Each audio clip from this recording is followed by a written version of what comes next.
Okay, camera is Johnny. Okay. Yep. Speed. Okay. So first of all, just talk about why this flurry of activity now. How have the planets lined up to make you want to do the book? Have this great album out now with the new songs. What's going on at this point in your life? What's going on at this point? Well, I would start by saying, can we just do that again? Can you ask the question again? Sure. Let's pause for a second. And rolling. So why now all this wonderful stuff happening for you?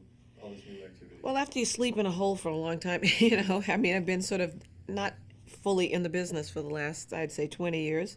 I mean, partially, kind of with a fingernail still hanging in there. And but I've been recording and still touring, you know, and doing a lot of private dates. And I mean, that's what you do when you have kids and your kids are in school and they need your home. And so, I mean, I've been doing that for a while. And why the book? Ordinary Girl kind of emerged out of a lot of requests for me to do a book, and then I didn't really want to do a book in the beginning, and I thought I was too young. And, you know, I just thought, well, I'll do that when I'm 80, you know. But I thought that at some point, you know, maybe I have something to offer as a contemporary person who has lived a real life and has overcome many obstacles and I've persevered. And I think that there are probably millions of people in this country and around the world who have had obstacles in their lives that they feel thwarted by. And for me, Ordinary Girl is a kind of a living manual. It's meant to be a mirror, so that you look in the book and you see yourself and maybe a situation that's similar, and you go, you know what? I can rise up from here. And I can fly. I can do this. And I mean, it's meant to be kind of an encouraging book to other people. Not so much even about, it's not, to me, it's not even so much about me as much as it's about the audience or the reader. But that being said, it is about you. And how easy, how difficult was it for you to put the stuff out on the page? What was the process like? It was very difficult to put the things on the page. And I suffered a lot to try to do that. And I was telling someone else recently that I had, you know, when you hear writers talk about, oh, it was so terrible, and oh my God, it's really a very painful process, writing. It's not easy. I mean, I'm sure that there are people that it comes easy for, but when you have to look at an overview of your own life, I think writing fiction would have been easier for me. But writing about your own life and pieces of yourself and very difficult experiences within the framework of your life, and having them compounded in a small period of time is pretty difficult, you know. So I think that it's nothing that I would rush to do right away, you know. Of course, this was a gazillion seller, you know. I might be, you know, convinced, but it would be a fiction book the next time. But talk about, besides all the troubling stuff, the stuff that although encouraging, there's also a lot of joy and a lot of oh yeah, absolutely funny stuff too. Yeah. So how amazing was it for you to kind of revisit some of that stuff, and then with the CD also look back at the music and all the special things? Well, I mean, I think when you look at the CD, the journey, and you know the book all together as sort of a unified force, I think it was, you know, I think it fits well. The whole package fits well, and I think that a lot of the things that went on that are funny. I mean, obviously, I remember, you know, Last Dance and, you know, Paul Jabara trapping me in a bathroom and all the things that go, you know, there are funny things that happen in my life that you know, every time we think about them, we fall out laughing. So, I mean, yeah, it's, you know, it's all of the above. Pause for a second. Yes, please. I do. Speed. And everyone else. And rolling. Looking back now at when your music career first started, how much of that? Excuse me, one second. I'm having an ear tickle. Uh-oh. That you stick that hair in my ear. It's like tickling me. Okay, go on. Let's do it. What? Nothing. Okay.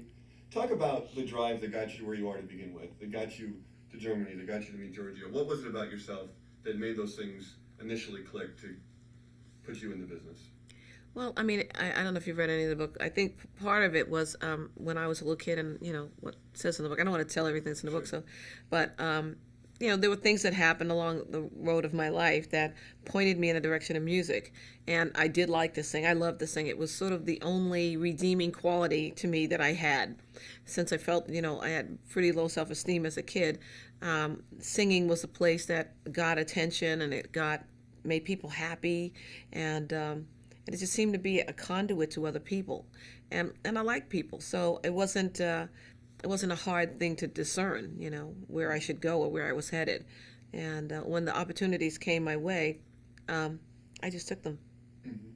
When things started clicking for you as a pop star, Mm-hmm. how much of that was expected? How much of that was something you always, at least the last few years, at that point knew was going to happen, or was that something, wow, this is something I never dreamed of? It's another level. Well, I think every child has dreams. I mean, I think the pop star bit of it for me wasn't so much the part that I dreamt about. I didn't dream about fame that way. I dreamt about singing. Whenever I dreamt about fame, it was being on stage. That was fame to me. It wasn't the accolades and all the people screaming "I love you" or any of that stuff. That didn't enter into my concept. So when that part came into it, it threw me for a loop because I really didn't know how to deal with that.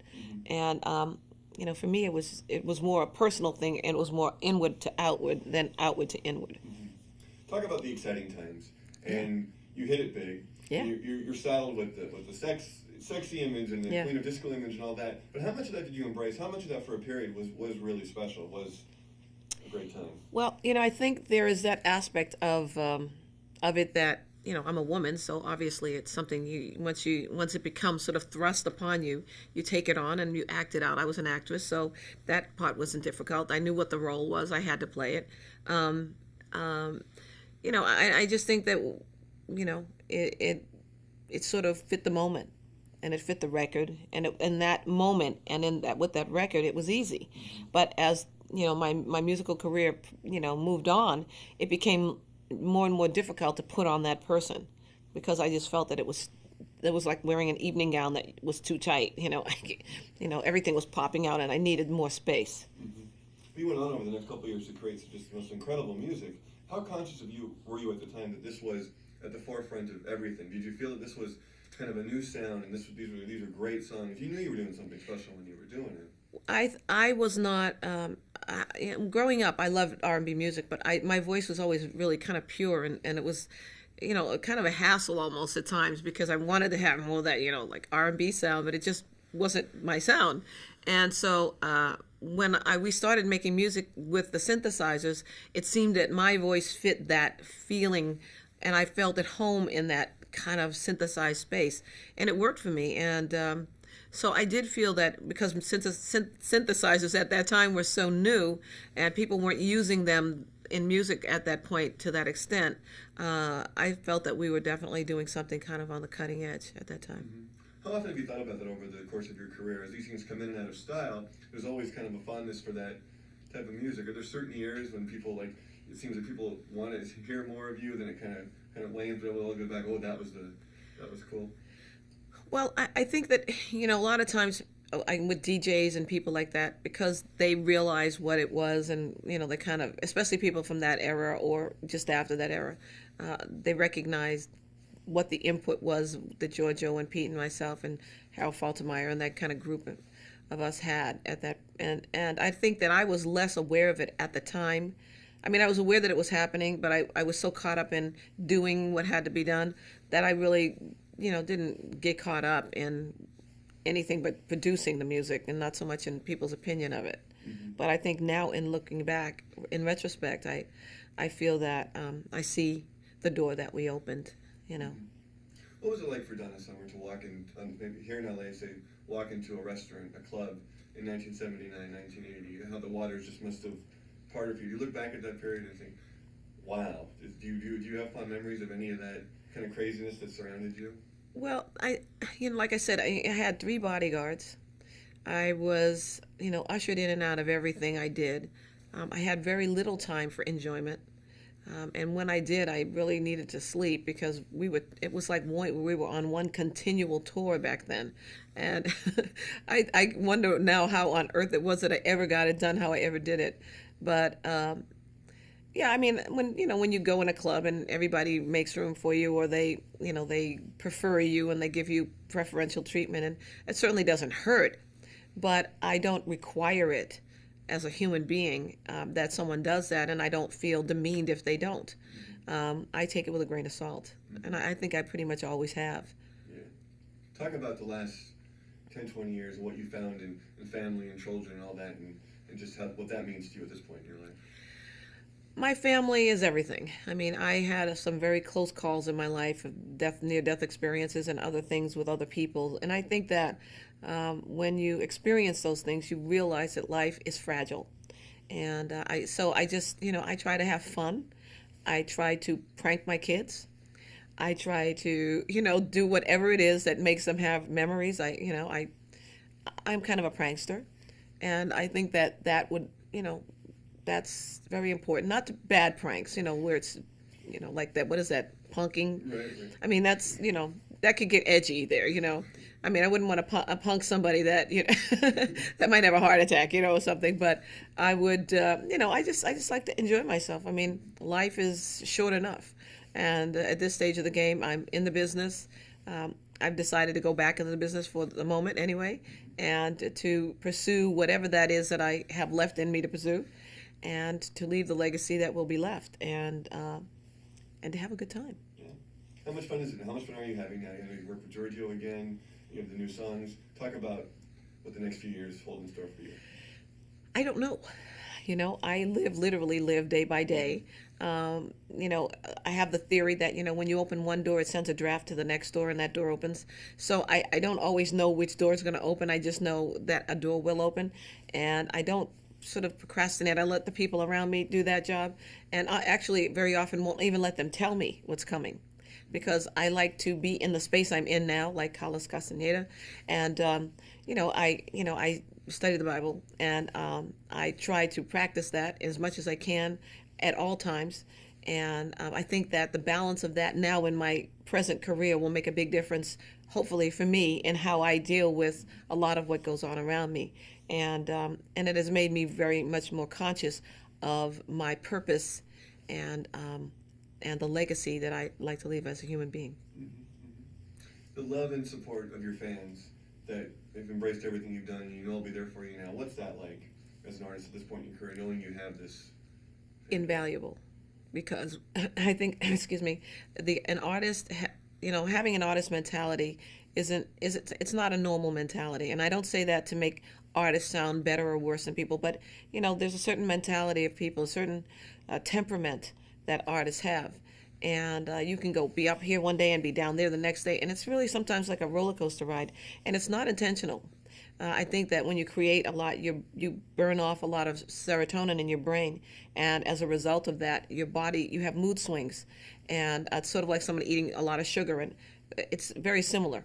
And so I think that having people that, your fans or fan base of people who really care about you, and who look beyond, the obvious to the hidden, and who are willing to dig in the obscure, then it makes you feel stabilized as a person.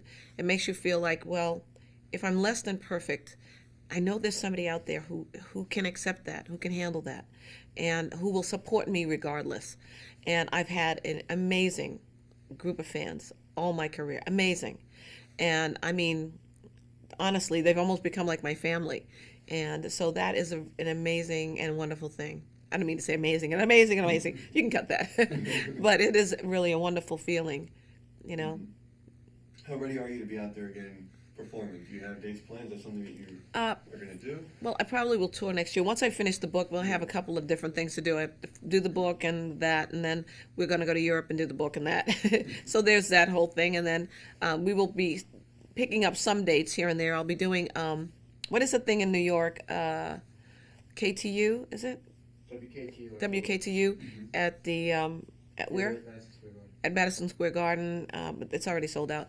And with Ricky Martin and Mark Anthony. And October 28th. And we will have, and I'll be doing a thing with Bette Midler on the 29th, I believe, in New York, Save the Streets of New York, or Save New York. What's the name? Anybody know the exact name of the charity? I'm not sure. New York Renovation. New York Renovation, that's it. And I'll be working, let me say this all over. I'll be working with Bette on New York Renovation in New York, on October 29th. And we'll be doing a banquet and a concert. And then I'll be going on the road again. And I'm moving. I'm moving to a new house. You're a busy woman. Yeah. I'm reading some of the stuff here, and you mentioned Beck, and kind of, I think of other women that have kind of taken a similar creative road as you, and people talk about you as the ultimate diva, and the queen of this, and goes, how much of that, do you find those labels funny, obviously, or do you like to... Well, I don't think, I don't think the word diva, I think, if let's put it like this, I think of Maria Callas as the ultimate diva. And I think, because I really think with her, the word came into full play. I think with me, it's another story. I would like to think of myself as a diva with a heart, or the queen of hearts. I mean, somebody who really has a heart. And I don't take my divatum or my divaness, to the point of extravagance. I am only extravagant in what I do on stage, but not in how I am with other people. I try to be humble with other people and then to do the diva thing on stage and maintain my own personality at all times. In other words, not go to that other place, right, which we can go to, in terms of your talent, when people say that kind of thing, just in terms of the talent Yeah. that you've kind of, exuded over the years, what does that feel like when people still recognize that you have one of the greatest voices ever in popular music and the songs You're you've flushing me. Well, it's an honor.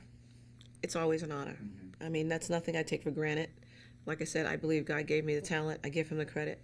I thank him for teaching me how to use it. And I can only say that if you're given a gift, you have to use it the way you're supposed to use it and not destroy it. So I work hard at not destroying the gift. And if I'm able to be singing when I'm in my 90s, I'll probably be singing in my 90s. So Wow. that's a blessing. And you touched on this slightly, but just what do you hope your legacy is in terms of popular music, in terms of what you hope your career does for young women starting out? Do you think about that kind of thing? Yeah, I think about it all the time, actually, because I have daughters. I'm always thinking about it. I hope that my life will be an example, good and bad. I mean, I hope that people can look at me and say, you know what, she did that, and I don't think I should do this. And I hope that my life will be a map for somebody else's life. And I hope the foundation that I built on, someone will not have to go tear it down, but they'll be able to build upon the foundation and keep going forward, and not make the same mistakes, but glean from what was done that was right, and that's it, and have a good life. And lastly, we actually just spoke with your daughter, I believe, on the set of the... Oh, you did? You spoke with Brooklyn? Yeah. Oh, great. Yeah. So what's that like for you? Do you give them all your kids specific advice about All show the time. business, or... All the time. And especially Brooklyn, because she's really has decided to pursue it. And, my children are blessed because they've been around show business. They've been around in the business with me since they were babies. They went on the road in buses and trucks, and, they've had, whatever you can have in life. It's, they pretty much had it. So they're not jaded.